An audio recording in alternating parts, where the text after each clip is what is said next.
এইটো হ'ল ম'হৰ শিং হা তাৰপিছতে এইডাল হ'ল বাঁহৰ গপনলা বুলি কয় এনে বুলনি মাৰি বুলি কয় বুলনি মাৰি বুলিও কোৱা হয় আৰু এইটো হ'ল নলৰ চুপহি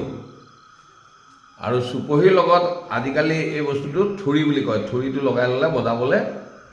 ভাল হয় এইটো থুৰি বুলি কয় যেতিয়া এই বস্তুকেইটা লগাই